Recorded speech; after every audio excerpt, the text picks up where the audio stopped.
Hello दोस्तों, IAS Hindi notes YouTube channel एक बार फिर से आप सभी का स्वागत है। दोस्तों, आज हम बाल विकास से संबंधित एक और नया टॉपिक लेकर आए हैं जिसका नाम है दोस्तों शैक्षणिक विचारधारा। तो दोस्तों, आज हम शैक्षणिक विचारधारा से संबंधित कुछ महत्वपूर्ण प्रश्न और उसका डिटेल आंसर देखेंगे। दोस्तों, ये वीडियो आपके आगामी परीक्षा, चाहे वो शिक्षक भर्ती हो, चाहे सीजी टेट हो, नेट हो या छात्रावास अधीक्षक हो, सभी के लिए बहुत ही महत्वपूर्ण होने वाला है। तो चलिए दोस्तों स्टार्ट करते हैं। आज का हमारा पहला क्वेश्चन है दोस्तों, किसने कहा दर्शन और शिक्षा एक ही सिक्के के दो पहलू है? आपका ऑप्शन है Garner, option B Comte, option C Laski या ऑप्शन डी रॉस। दोस्तों, आप इसका जवाब हमें कमेंट बॉक्स में देते हुए जरूर जाइएगा। तो चलिए इसका सही जवाब जानते हैं। इसका जो सही जवाब है दोस्तों हो जाएगा ऑप्शन डी रॉस। रॉस ने कहा था दर्शन और शिक्षा एक ही सिक्के के दो पहलू है। हमारा अगला क्वेश्चन है दोस्तों, निम्न में से कौन एक आदर्शवादी विचारक नहीं है? आपके ऑप्शन है Plato, option B Rousseau, option C Kant या ऑप्शन डी सुकरात। तो चलिए दोस्तों इसका सही जवाब जानते हैं। इसका जो सही जवाब है दोस्तों वो हो जाएगा ऑप्शन बी रूसो। रूसो है दोस्तों एक आदर्शवादी विचारक नहीं है। हमारा अगला क्वेश्चन है दोस्तों, निम्न में से कौन आदर्शवादी नहीं है? आपके ऑप्शन है सुकरात, ऑप्शन बी प्लेटो, ऑप्शन सी डीवी या ऑप्शन डी हीगल। तो चलिए दोस्तों इसका सही जवाब जानते हैं। इसका जो सही जवाब है दोस्तों वो हो जाएगा ऑप्शन बी प्लेटो। हमारा अगला क्वेश्चन है दोस्तों, सुकरात की विचारधारा थी। आपके ऑप्शन है प्राकृतिकवादी, ऑप्शन बी आदर्शवादी, ऑप्शन सी प्रयोगवादी या ऑप्शन डी यथार्थवादी। तो चलिए दोस्तों इसका सही जवाब जानते हैं। इसका सही जवाब है दोस्तों हो जाएगा ऑप्शन बी आदर्शवादी। हमारा अगला, आइए दोस्तों इसके बारे में और जानकारी देख लेते हैं। सुकरात दोस्तों लोगों को एक सूफी संत मानते थे। वो एक सूफियों की तरह साधारण शिक्षा और मानव सदाचार के ऊपर गुरुत्व देते थे। वह अपने जीवन में केवल ज्ञान प्राप्ति और ज्ञान के प्रसार करना और उनके जीवन का लक्ष्य था। वह घर घर घूम के, गली गली घूम के अपने अमूल्य विचारधारा से प्राचीन युग में क्रांति ला दी थी। तो दोस्तों ये थे सुकरात के बारे में कुछ अन्य महत्वपूर्ण जानकारी, आप जरूर याद रखिएगा। चलिए हम आगे बढ़ते हैं। हमारा अगला क्वेश्चन है दोस्तों, आदर्शवादी शिक्षा का मुख्य उद्देश्य है।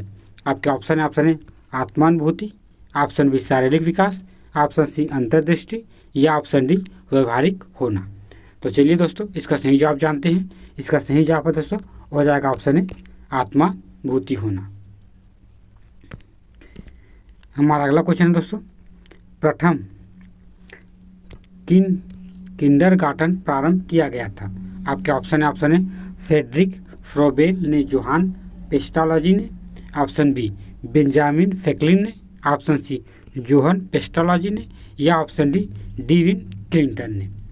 तो चलिए दोस्तों इसका सही जवाब जानते हैं। इसका सही जवाब होगा दोस्तों हो जाएगा ऑप्शन है फ्रेडरिक फ्रोबेल ने, जोहन पेस्टालॉजी ने प्रथम किंडरगार्टन प्रारंभ किया था।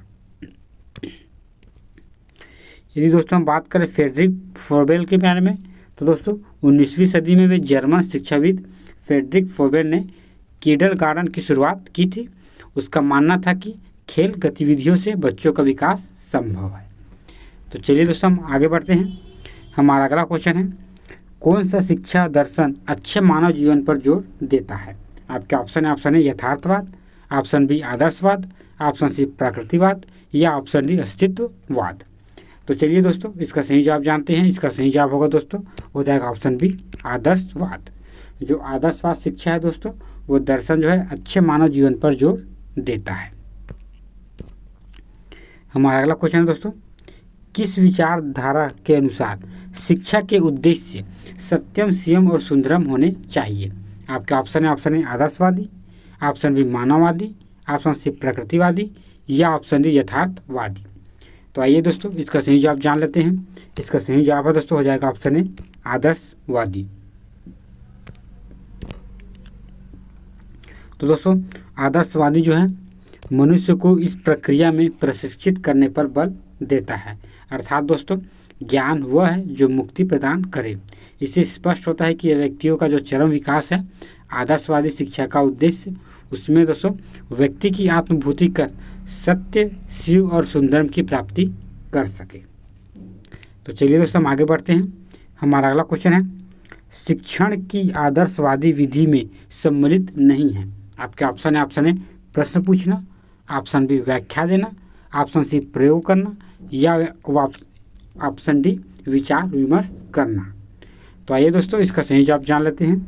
इसका सही जवाब है दोस्तों हो जाएगा ऑप्शन सी प्रयोग करना जो है दोस्तों आदर्शवादी विधि में सम्मिलित नहीं है। हमारा अगला क्वेश्चन है दोस्तों, आदर्शवादी किस प्रकार के अनुशासन में विश्वास करते हैं।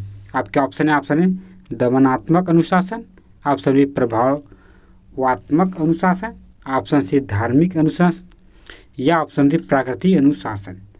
तो चलिए दोस्तों इसका सही जवाब जानते हैं। इसका जो सही जवाब है दोस्तों हो जाएगा ऑप्शन बी प्रभावनात्मक अनुशासन। यदि बात करें दोस्तों प्रभावनात्मक अनुशासन की तो यह है आदर्शवादी दर्शन पर आधारित है। इस विचारधारा के समर्थकों का विश्वास है कि बालक के व्यवहार में शिक्षक के व्यक्तित्व का गहरा प्रभाव पड़ता है।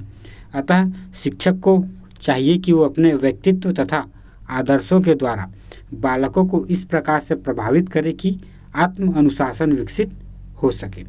तो दोस्तों जो प्रभावनात्मक अनुशासन है वह आदर्शवादी दर्शन है। तो चलिए दोस्तों हम आगे बढ़ते हैं। हमारा अगला क्वेश्चन है दोस्तों, एक आधुनिक भारतीय शिक्षा शास्त्री जो अत्यंत प्राकृतिकवादी थे। आपके ऑप्शन है, option A Swami Vivekananda, option B Rabindranath Tagore, option C Shri Aurobindo या ऑप्शन डी जे कृष्णमूर्ति। तो चलिए दोस्तों इसका सही जवाब जान लेते हैं। इसका जो सही जवाब है दोस्तों हो जाएगा ऑप्शन बी रविंद्रनाथ टैगोर। हमारा अगला क्वेश्चन है दोस्तों, निम्नलिखित में से कौन प्राकृतिकवादी था। आपके ऑप्शन है, ऑप्शन ए सुकरात, option B Herbert, option C Herbert Spencer या ऑप्शन डी उपयुक्त सभी। तो आइए दोस्तों इसका सही जवाब जान लेते हैं। इसका सही जवाब है दोस्तों हो जाएगा ऑप्शन सी हर्बर्ट स्पेंसर जो है वो प्राकृतिकवादी था। हमारा अगला क्वेश्चन है दोस्तों, विलियम किलपेट्रिक को शिक्षक के किस विधि में योगदान के लिए जाना जाता है। आपका ऑप्शन है, ऑप्शन ए व्याख्यान विधि, ऑप्शन बी प्रोजेक्ट विधि, ऑप्शन सी खेल विधि या ऑप्शन डी वैज्ञानिक विधि। तो चलिए दोस्तों इसका सही जवाब देख लेते हैं। इसका सही जवाब है दोस्तों हो जाएगा ऑप्शन बी प्रोजेक्ट विधि के लिए विलियम किलपेट्रिक को जाना जाता है। तो दोस्तों जो अमेरिका के जो शिक्षाविद विलियम किलपेट्रिक की जो शिक्षा है उसे विधि को संयोजन या प्रोजेक्ट मेथड कहा जाता है। किलपेट्रिक के अनुसार ज्ञान अर्जित करने के लिए छात्र को स्वाभाविक वातावरण उपलब्ध कराना जिससे कि वे स्वयं जो है अपने विषय चुने तथा स्वयं ही उसे संबंधित समस्याओं का योजनाबद्ध तरीके से समाधान खोज सके। तो चलिए दोस्तों हम आगे बढ़ते हैं। हमारा अगला क्वेश्चन है दोस्तों, निम्न में से कौन प्राकृतिकवादियों का दृष्टिकोण नहीं है। आपके ऑप्शन है, ऑप्शन ए बालक स्वर्ग में आभा के बादल के साथ, ऑप्शन बी शक्ति के अधिकार का जन्म नहीं होता, ऑप्शन सी बालक क्या होगा इस विचार पर न करने पर ध्यान देना चाहिए कि वह क्या है, ऑप्शन डी है दोस्तों शिक्षा जीने के लिए तैयार नहीं बल्कि स्वयं जीवन है। तो आइए दोस्तों इसका सही जवाब जान लेते हैं। इसका सही जवाब दोस्तों हो जाएगा ऑप्शन डी शिक्षा जीने के लिए तैयार नहीं है बल्कि स्वयं जीवन है। ये जो दृष्टिकोण है दोस्तों ये प्राकृतिकवादी नहीं है। हमारा अगला क्वेश्चन है दोस्तों, नकारात्मक शिक्षा का प्रयत्न किसने दिया। आपके ऑप्शन है, ऑप्शन है Sartre, option B Dewey, option C Rousseau या ऑप्शन डी पेस्टालॉजी। आइए दोस्तों इसका सही जवाब जान लेते हैं। इसका जो सही जवाब है दोस्तों वो हो जाएगा ऑप्शन सी रूसो ने। हमारा अगला क्वेश्चन है दोस्तों, निषेधात्मक शिक्षा पर किसने बल दिया था। आपके ऑप्शन है, ऑप्शन ए प्लेटो ने, ऑप्शन बी डीवी ने, ऑप्शन सी रूसो ने या ऑप्शन डी कमोनिया ने। तो आइए दोस्तों इसका सही जवाब जान लेते हैं। इसका सही जवाब दोस्तों हो जाएगा ऑप्शन सी रूसो ने। तो दोस्तों यदि हम बात करें प्राकृतिक विचारक रूसो ने जो शिक्षा की दोस्तों एक नवीन अवधारणा का प्रतिपादन किया था, जिसे हमने निषेधात्मक शिक्षा के नाम से जाना जाता है। रूसो के समय में धर्म तथा समाज स्वीकृत आदर्शों की शिक्षा प्राप्त करना प्रत्येक बालक के लिए अनिवार्य था। स्मृति तथा पुस्तकीय ज्ञान को ग्रहण करना शिक्षा का एक महत्वपूर्ण अंग था। तो दोस्तों यह महत्वपूर्ण जानकारी जो रूसो से संबंधित है। आई होप दोस्तों आप इसे जरूर याद रखिएगा। चलिए हम आगे बढ़ते हैं। हमारा अगला क्वेश्चन है दोस्तों, प्रतिभाशाली बालक वह है जो अपने उत्पादन की मात्रा दर तथा गुणवत्ता में विशिष्टता होता है। यह कथन दिया है। आपके ऑप्शन है, ऑप्शन ए टर्मन एवं ओडम द्वारा, ऑप्शन बी कैरल एवं मार्टिन द्वारा, ऑप्शन सी R.W. टेलर द्वारा, या ऑप्शन डी इनमें से कोई नहीं।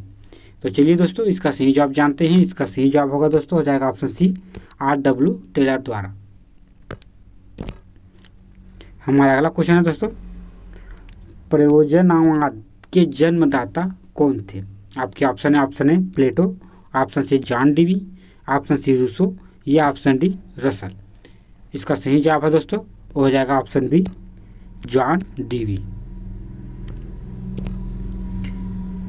हमारा अगला क्वेश्चन है दोस्तों, प्रयोजनवाद का जन्म स्थान है। आपके ऑप्शन है Britain, option B Bharat, option C Europe, या ऑप्शन डी अमेरिका। तो आइए दोस्तों इसका सही जवाब जान लेते हैं। इसका सही जवाब है दोस्तों, हो जाएगा ऑप्शन डी अमेरिका। हमारा अगला क्वेश्चन है दोस्तों, प्रयोजनवाद का प्रयोग सर्वप्रथम किसने किया था? आपके ऑप्शन है Charles Sanders Peirce, option B William James, option C John Dewey, या ऑप्शन डी किल पैट्रिक। तो चलिए दोस्तों इसका सही जवाब जानते हैं। इसका सही जवाब है दोस्तों, हो जाएगा option A Charles Sanders piers ने प्रयोजनवाद का प्रयोग सर्वप्रथम किया था। हमारा अगला क्वेश्चन है दोस्तों, निषेधात्मक शिक्षा संबंधित है।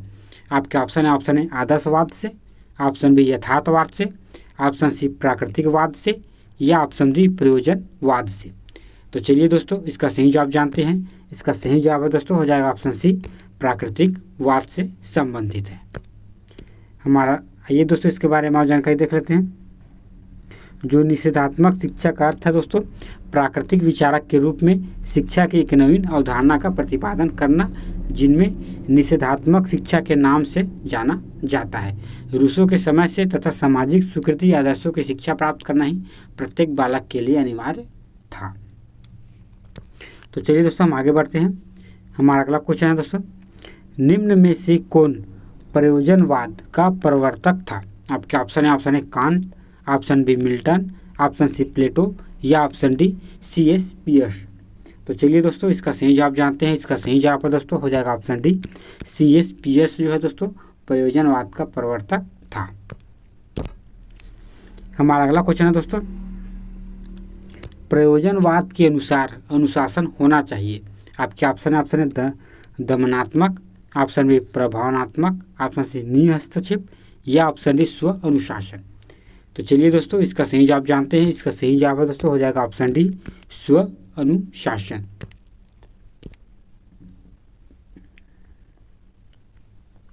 यदि दोस्तों हम बात करें प्रयोजनवाद की, तो प्रयोगवाद इसलिए कहा जाता है क्योंकि प्रयोजनवादी केवल प्रयोग ही सत्य को एकमात्र कसौटी मानते हैं। उनके अनुसार सत्य, वास्तविकता, अच्छाई तथा बुराई सब क्या है? सापेक्ष शब्द है। हमारा अगला क्वेश्चन है दोस्तों, प्रयोजनवाद विश्वास करता है। आपके ऑप्शन है व्यक्ति व समाज में, ऑप्शन बी ईश्वर में, ऑप्शन सी प्राकृतिक में, या ऑप्शन डी विचार में। तो चलिए दोस्तों इसका सही जवाब जानते हैं। इसका जो सही जवाब है दोस्तों, हो जाएगा ऑप्शन ए व्यक्ति व समाज में। हमारा अगला क्वेश्चन है दोस्तों, किस शिक्षा दर्शन ने अनुभव एवं प्रयोग के माध्यम से सीखने के महत्व दिया है? आपका ऑप्शन है प्रयोजनवाद, ऑप्शन बी आदर्शवाद, ऑप्शन डी व्यार्थवाद, या ऑप्शन डी प्राकृतिकवाद। तो चलिए दोस्तों इसका सही जवाब जानते हैं। इसका जो सही जवाब है दोस्तों, हो जाएगा ऑप्शन ए प्रयोजनवाद ने।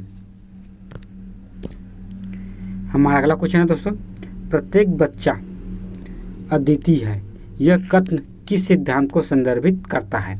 आपके ऑप्शन है निरंतरता, ऑप्शन बी एक समान प्रतिरूप, ऑप्शन सी एकीकरण, या ऑप्शन डी व्यक्तित्व विभिन्नता। तो चलिए दोस्तों इसका सही जवाब जानते हैं। इसका सही जवाब है दोस्तों हो जाएगा ऑप्शन डी, व्यक्तित्व विभिन्नता को संदर्भित करता है। हमारा अगला क्वेश्चन है दोस्तों, रूसो द्वारा प्रतिपादित शिक्षा पद्धति थी। आपके ऑप्शन है, ऑप्शन ए रटकर सीखना, ऑप्शन बी पुस्तकीय ज्ञान होना, ऑप्शन सी क्रिया द्वारा सीखना, या ऑप्शन डी इनमें से कोई नहीं। तो आइए दोस्तों इसका सही जवाब जान लेते हैं। इसका सही जवाब है दोस्तों हो जाएगा ऑप्शन सी, क्रिया द्वारा सीखना है रूसो द्वारा प्रतिपादित शिक्षा की एक पद्धति थी। आज का हमारा अंतिम क्वेश्चन है दोस्तों, मूल्यांकन किया जाना चाहिए। आपके ऑप्शन है, ऑप्शन ए मूल्यांकन से बच्चे पढ़ेंगे, ऑप्शन बी पता लगता है कि बच्चों की उपलब्धि का, ऑप्शन सी बच्चों के सीखने के स्तर का ज्ञान होता है, या ऑप्शन डी शिक्षकों की उपलब्धि का पता चलता है। तो चलिए दोस्तों इसका सही जवाब जानते हैं। इसका सही जवाब है दोस्तों हो जाएगा ऑप्शन सी, जो मूल्यांकन है दोस्तों वो इसलिए किया जाना चाहिए ताकि इससे बच्चों के जो सीखने के स्तर का ज्ञान प्राप्त होता है कि वो किस स्तर तक सीख चुके हैं। तो दोस्तों जो मूल्यांकन है उसका जो मुख्य उद्देश्य यही है कि शिक्षकों द्वारा पालक बच्चों का फीडबैक प्राप्त होता है। यह कक्षा की उन्नति का आधार भी होता है। इससे दोस्तों बच्चों की प्रगति जानने हेतु उपयोग किया जाता है। बच्चों के व्यवहार में हुए परिवर्तन का भी पता लगाया जा सकता है। तो दोस्तों ये थे कुछ महत्वपूर्ण प्रश्न जो शैक्षणिक विचारधारा से संबंधित है। आई होप दोस्तों आपको वीडियो पसंद आया है। पसंद आया तो इसे लाइक करें और हमारे चैनल को सब्सक्राइब करें। मिलते हैं दोस्तों नेक्स्ट वीडियो के लिए, तब तक के लिए गुड बाय।